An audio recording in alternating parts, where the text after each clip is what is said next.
You are standing in a candlelit chamber, its air thick with incense and the faint copper tang of blood. A silk curtain stirs against the draught, whispering like a ghost. Beyond it, a queen cradles a newborn, her pale hands trembling, her face drained of colour.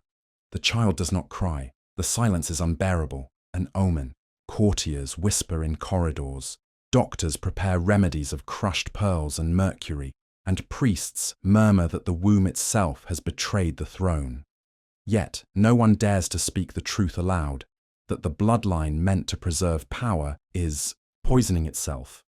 Generations of cousins marrying cousins, veins carrying the same flawed inheritance, producing daughters who waste away in their beds, and sons who cannot stand without trembling. You are not watching a dynasty at its peak. You are witnessing its slow, elegant collapse. The palace walls glowed with candlelight, their gold-leafed edges shimmering like the promise of eternity. To the outside world, this was perfection. Dynasties that seemed chosen by God himself, their thrones immovable, their crowns blessed with divine right. Young women, barely more than girls, were led into these courts under the weight of embroidered veils and whispered prayers. They were told they were stepping into history, becoming vessels of purity, guardians of blood that must never be diluted. The music of lutes and violins filled the halls, and courtiers smiled with rehearsed reverence. Yet beneath the perfumes and the powdered wigs lay something darker, an unspoken pact written into the bodies of women. Marriage was not love nor alliance, but a binding of kin to kin, cousin to cousin, uncle to niece, an endless loop meant to lock power in a gilded cage. You can almost hear the vows echoing, oaths not between man and woman, but between generations, of the same family. Candles flickered, as if they knew the secret, as if their flames strained against the suffocating air. For the young queens, the dream was intoxicating. To be chosen by the bloodline was to step into eternity, to carry the weight of kingdoms on their wombs. But eternity, when woven from the same thread again and again, frays. Their children came into the world pale, weak, sometimes deformed, but still hailed as symbols of continuity. Every christening bell masked the quiet dread in their mothers' eyes. The promise of pure blood was never a gift. It was a curse disguised as destiny. For in those chambers heavy with incense, the royal womb became both weapon and tomb.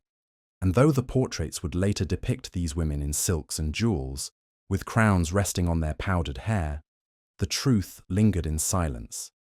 That their beauty and duty were only ornaments decorating a slow, inevitable decay. The illusion was carefully painted, just as the portraits were. In gilded frames, kings and queens looked flawless, their faces powdered pale, their lips tinted rose, their postures erect with dignity. What the artist never revealed was the truth of the blood that flowed beneath that porcelain skin. Courtiers would whisper about the Habsburg jaw, a grotesque inheritance of bone and flesh that turned smiles into deformities, jaws so protruded that some heirs struggled even to chew or speak. Yet within the palaces, this was not shame. It was evidence of lineage, proof of unbroken descent. The ugliness of the body was disguised as the beauty of continuity. For the young women entering this world, there was little choice but to bow to the logic of dynasties. They had been raised on stories of destiny, of bloodlines chosen to rule by God. To resist was to defy heaven itself. And so they draped themselves in silk gowns stitched with pearls, recited the vows placed in their mouths, and gave themselves to men who were not strangers, but cousins, uncles, even brothers in the endless chain of inheritance. Their bodies became the canvas on which the lie of purity was painted. Each pregnancy, another stroke in the masterpiece of power. But behind the velvet curtains, the cost began to show. Children born too frail to survive more than a few days. Infants who could not nurse, their mouths twisted, their chests too weak to draw breath. The bells rang for christenings that became funerals within the same week, and priests whispered of God's will, while physicians poured powders of crushed antlers, mercury, and gold into the mouths of grieving queens. Still, the cycle continued, because the throne demanded heirs, no matter how many lives it consumed. The promise of purity was never questioned, only reinforced. Every miscarriage was met with silence, every deformity hidden beneath velvet cradles, every failure laid at the feet of the women who carried them. And though the dynasty roared with pride in public, in the shadowed chambers of the court, a quiet truth began to fester, that the very blood meant to preserve them was slowly unraveling. The crown. By the end of their first years in court, the veil of grandeur had begun to slip. The women who had entered palaces with songs and celebration soon found themselves bound by silence. They were not wives in the true sense, nor companions in love. They were vessels, their worth measured in swollen bellies and the cries, or silence, of the infants they bore. Some were praised as saints for enduring miscarriages without complaint, while others were condemned as cursed when child failed to thrive. The palace walls, once painted with promises of eternity, now felt like prisons where every shadow whispered failure. It was in the stillness of midnight, when the perfumes of day gave way to the bitter smoke of dying candles, that the truth pressed, hardest on their hearts. They looked at the portraits of queens before them, faces serene, eyes distant, and wondered how many had carried the same grief. The illusion of pure blood did not only deform bodies, it broke spirits. Yet still, each morning, they rose, dressed in layers of silk and jewels, and stepped into the public gaze with smiles carved as carefully as the statues lining the palace gardens. And when they walked through those gilded halls, every glance reminded them of the contract they had signed with history. A contract written, not in ink, but in flesh. To marry into the dynasty was to surrender the self, dreams, desires, even health, until nothing remained but the role. The promise of pure blood was never meant to protect them. It was meant to protect the throne, and so the cycle spun on, a wheel turning endlessly, grinding the lives of women beneath it. What began as the dream of eternity was already revealing its cost. For behind the jeweled crowns and gilded cradles, there was no purity at all, only the beginning of a slow unraveling, stitched together with silk, silence, and blood. The body of a queen was never her own. It was a territory to be conquered, a battlefield where politics, faith, and bloodlines waged their silent wars. Every womb carried the weight of dynasties, every contraction of pain measured not as suffering, but as duty. From the moment a royal woman entered her marriage chamber, she ceased to belong to herself. Her body became the throne's property, her flesh bound in chains, invisible but unbreakable. The rituals of medicine reflected this cruel truth. Physicians hovered like priests over sacred ground, prescribing potions brewed from crushed pearls, deer horn, or powdered gemstones, as if swallowing fragments of wealth could repair what inbreeding had broken. When miscarriages came, and they came often, midwives whispered prayers while priests condemned sin, and the queen herself was expected to rise the next day with grace, as though nothing had been lost. Tears, if shed, were shed in private, soaked into silken pillows that smelled faintly of rosewater and candle smoke. The public gaze demanded triumph, even in ruin. When a queen miscarried, she was hidden until her body healed enough to wear jewels again. When she gave birth to a stillborn child, bells rang anyway, their hollow tones masking the silence in the cradle. The women endured in silence, for to speak of pain was to be branded ungrateful, or worse, a failure. Their identities dissolved into the cycle of conception and loss, a rhythm dictated not by their hearts, but by the fragile patterns of royal blood. And yet, within the stillness of their chambers, they knew, they felt it in their bones, in the exhaustion that clung like a shadow, in the frailty of the children who survived only to waste away. Their bodies bore the marks of an empire's obsession, bruised, bloodied, stitched, and silenced. They were living sacrifices on the altar of a throne too blind to see it was consuming itself. The children who survived were living reminders of the cost. Their small bodies carried the weight of centuries, twisted by blood too closely bound. Courtiers spoke in whispers of sons who could not walk without stumbling, of daughters whose spines curved before they reached their teens, of infants whose cries were broken by fits of choking. Behind closed doors, wet nurses struggled to keep weak heirs alive with milk that could not strengthen brittle bones. Physicians prescribed bleeding, purging, and strange elixirs of mercury, believing they could drain weakness from veins already poisoned by inheritance. But it was the faces that betrayed the truth most cruelly. The infamous Habsburg jaw jutted forward, warping smiles into grimaces, rendering speech a struggle. To the world, these features were marks of dynasty, proof of a bloodline too sacred to mix with outsiders. To the women who birthed them, they were scars etched by duty, evidence of wombs forced to carry a legacy that was already collapsing. Yet, they could never name it aloud. To do so would be treason against the throne, betrayal against the very God invoked to bless their marriages. In public, these children were paraded like treasures, clothed in brocade and jewels, held upright for portraits that captured their status but concealed their fragility. A boy too weak to stand on his own was painted astride a horse. A girl who struggled for breath was painted with roses in her hands. Each canvas was a mask, each ceremony an act of theatre. Behind the applause, mothers wept in silence, cradling bodies that withered while the world cheered. And when death came, as it so often did, it was wrapped in ritual. Tiny coffins draped in velvet were carried through candlelit corridors, their silence heavier than the bells that tolled above. The court mourned with rehearsed piety, then turned its gaze to the queen once more. Her grief was invisible, erased by expectation. To conceive again, to fight another battle in a war her body was already losing. She was not mother, not woman. She was the battlefield itself, and her surrender was never an option. In the silence that followed loss, some women began to carve out small rebellions, quiet, invisible to the world, yet vital to their survival. They could not refuse their marriages, nor the endless expectation of heirs, but they could write.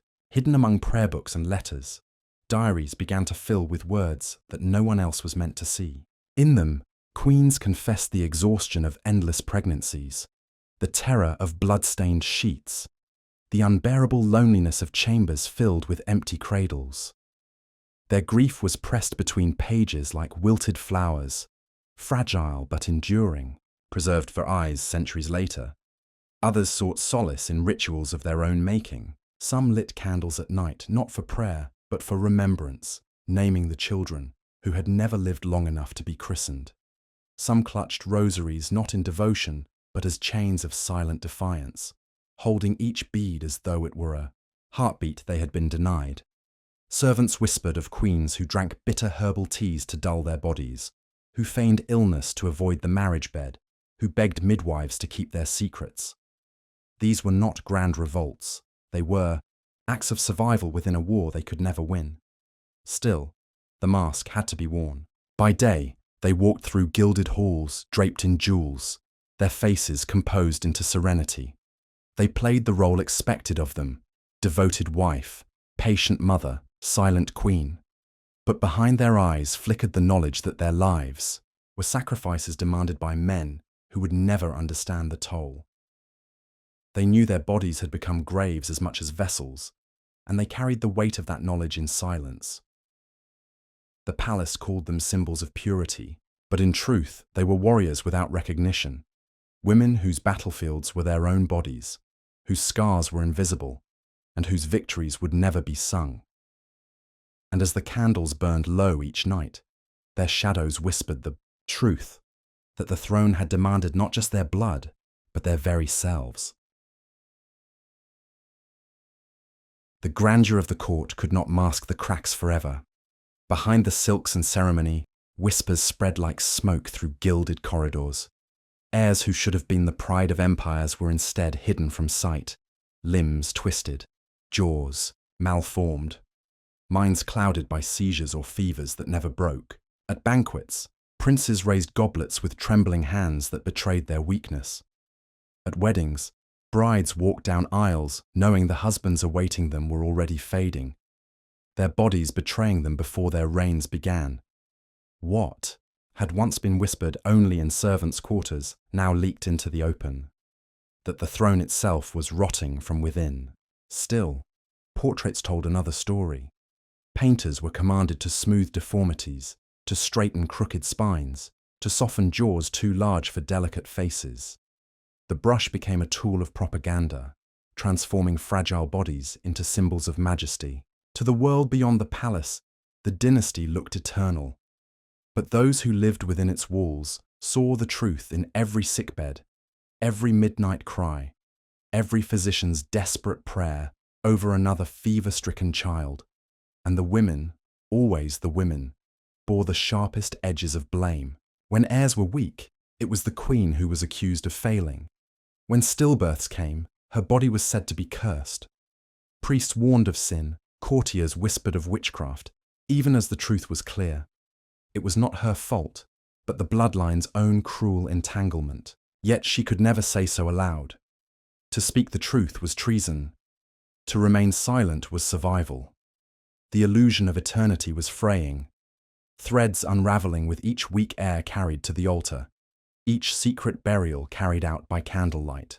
The empire still glittered on the surface, but within, rot spread. And though the women carried themselves with practiced grace, every glance at their children's fragile faces told them what the men of power refused to admit. The crown they bled for was already beginning to die.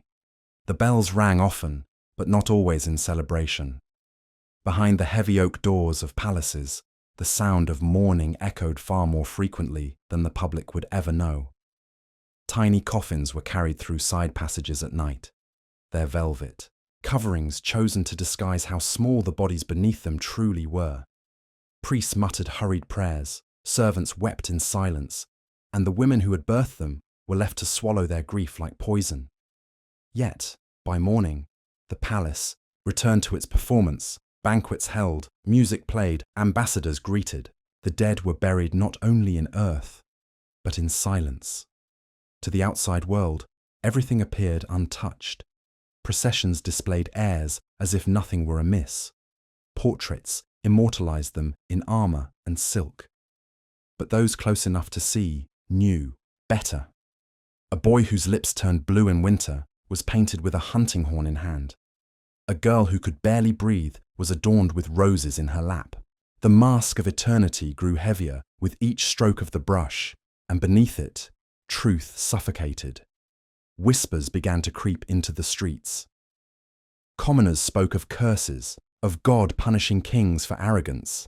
Some said the line was haunted, others that unnatural unions had defied the natural order. In taverns, the stories grew darker, of children with faces too strange to look upon, of infants born already lifeless.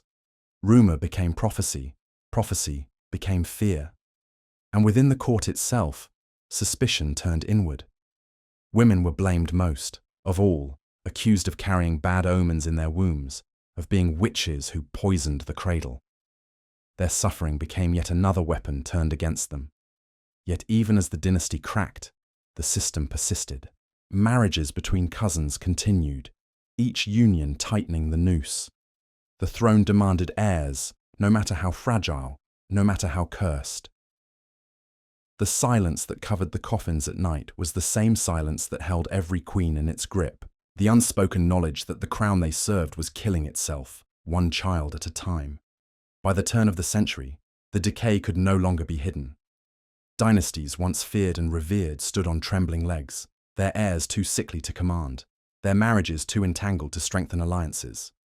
Courts that had once radiated, majesty now resembled sick rooms, corridors heavy with the smell of herbs and smoke, chambers echoing with the rattling breaths of princes who could not rise from bed.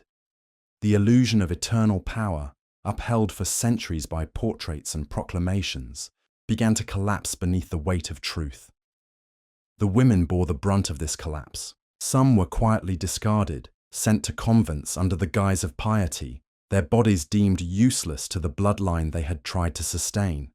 Others were forced to endure harsher fates, public shame, whispered accusations of witchcraft, or the cold distance of husbands who turned their failure into punishment. These women had been told they were chosen, destined to guard the purity of kings. Now, they were scapegoats for an empire unraveling. And yet, even in their punishment, they were expected to perform grace. Queens walked into churches with bowed heads, their jewels glinting under candlelight as if nothing had been lost. They touched relics with trembling hands, begged saints for strength, and prayed aloud for heirs, while privately mourning the children they had buried in silence. Their grief was stripped from them, turned into ritual, until they no longer knew where their faith ended and their despair began. For centuries, the crown had built itself upon the illusion of blood too pure to fail. But the truth was now written, in bodies, in graves too small, in dynasties unable to hold their own weight. The cracks in the throne were no longer whispers, they were fissures splitting open before the world. And as the empire staggered, the women who had bled for it knew, with cold certainty, what was once promised as eternity had become a legacy of ruin. Verses of devotion. But beneath those layers of artifice lies the truth of women remembered less for who they were than for what their bodies produced. The legacies of inbred dynasties are measured in dates of succession. In history often writes, queens in oil and marble, portraits of elegance, statues of composure, treaties signed, in battles fought. Rarely do the chronicles pause to dwell on the women whose lives were spent in birthing rooms heavy with incense, whose cries of pain were muffled by the weight of dynastic expectation. Their stories survive only in fragments, a diary page stained with tears, a physician's cold note about a failed pregnancy, a whispered rumor carried by servants through candlelit halls. Some women tried to claim their voices, even in silence. They wrote letters not to kings, but to sisters, confessing their loneliness, their bodies failing under the burden of endless pregnancies. Others turned to faith, leaving behind prayers that read less like devotion and more like pleas for release. These fragile remnants tell us more than any portrait. Here were women who bled for crowns, yet were denied even the dignity of grief. Their legacy is not the jewels they wore or the titles they carried, but the truth etched into their bodies, that purity demanded by thrones was nothing more than a slow execution.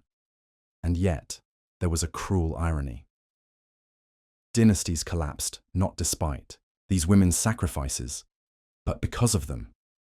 The very purity they were forced to uphold destroyed the bloodline it was meant to preserve. Cousins marrying cousins produced not eternity, but extinction. Thrones that once boasted of divine right fell silent, their heirs buried before they could ever rule. And through it all, the women were left only with shadows, portrayed as ornaments in life, forgotten as casualties in history.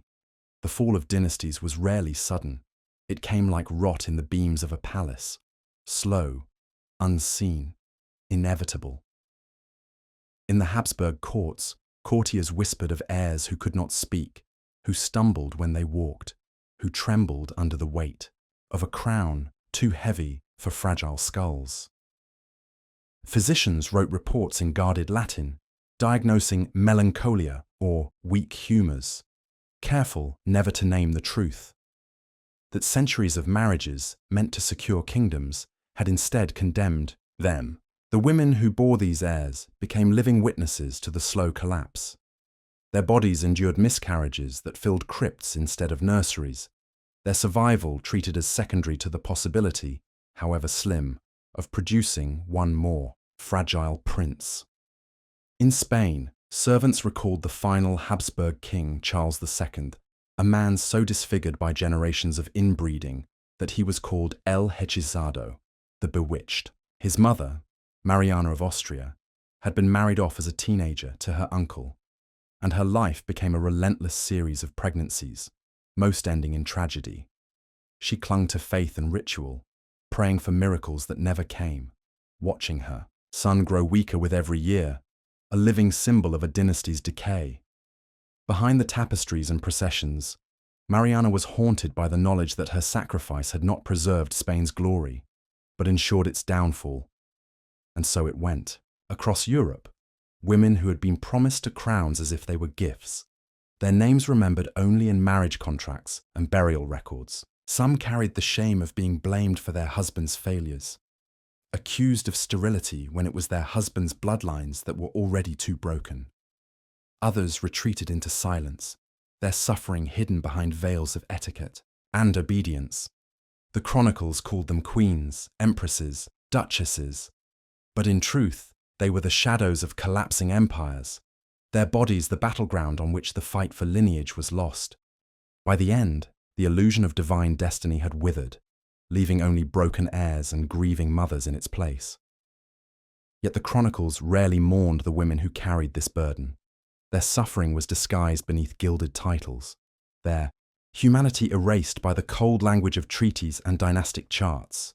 Historians counted them only in terms of what they produced or failed to produce, ignoring the years of silent agony that defined their lives. The Spanish court, where Charles II's decline became spectacle, preserved meticulous records of his body's weakness, but scarcely mentioned the torment of the women who had carried dead children before him, who had watched their wombs turn into empty vaults for a dynasty already doomed. The empresses and queens who were forced into these unions were praised for obedience when they endured, scorned for weakness when they could not, and forgotten altogether once their usefulness was gone. Behind portraits that showed them serene and composed lay hidden stories of blood loss, confinement, and whispered prayers in darkened chapels. Some were left to waste away in convents once their role was finished, their bodies broken long before their names faded. Others died in childbirth, their deaths noted only as footnotes in genealogical records, as if their lives were nothing more than brief interruptions in the great march of kings. Even their beauty, which once served as a political asset, could not save them from the toll exacted by marriages meant to bind empires. Beneath the pearls and crowns, they were women sacrificed to an experiment that was never theirs to control. And as the thrones they fought to preserve collapsed under the weight of their own corruption, the memory of these women dissolved into silence. Their children, if they survived at all, were too frail to secure the future, their bloodlines too tangled to withstand the centuries. The true legacy of inbreeding was not just the extinction of dynasties, but the erasure of the women who bore them. Women remembered not for who they were, but for the children they could not save. Their lives became the ashes upon which history built its next empire. By the end, the illusion of divine destiny had withered, leaving only broken heirs and grieving mothers in its place. Yet the chronicles rarely mourned the women who carried this burden. Their suffering was disguised beneath gilded titles, their humanity erased by the cold language of treaties and dynastic charts. Historians counted them only in terms of what they produced or failed to produce, ignoring the years of silent agony that defined their lives. The Spanish court, where Charles II's decline became spectacle, preserved meticulous records of his body's weakness, but scarcely mentioned the torment of the women who had carried dead children before him, who had watched their wombs turn into empty vaults for a dynasty already doomed. The empresses and queens who were forced into these unions were praised for obedience when they endured, scorned for weakness when they could not, and forgotten altogether once their usefulness was gone. Behind portraits that showed them serene and composed lay hidden stories of blood loss, confinement, and whispered prayers in darkened chapels. Some were left to waste away in convents once their role was finished, their bodies broken long before their names faded. Others died in childbirth, their deaths noted only as footnotes in genealogical records, as if their lives were nothing more than brief interruptions in the great march of kings. Even their beauty, which once served as a political asset, could not save them from the toll exacted by marriages meant to bind empires. Beneath the pearls and crowns, they were women sacrificed to an experiment that was never theirs to control. And as the thrones they fought to preserve collapsed under the weight of their own corruption, the memory of these women dissolved into silence. Their children, if they survived at all, were too frail to secure the future, their bloodlines too tangled to withstand the centuries. The true legacy of inbreeding was not just the extinction of dynasties, but the erasure of the women who bore them. Women remembered not for who they were, but for the children they could not save. Their lives became the ashes upon which history built its next empire.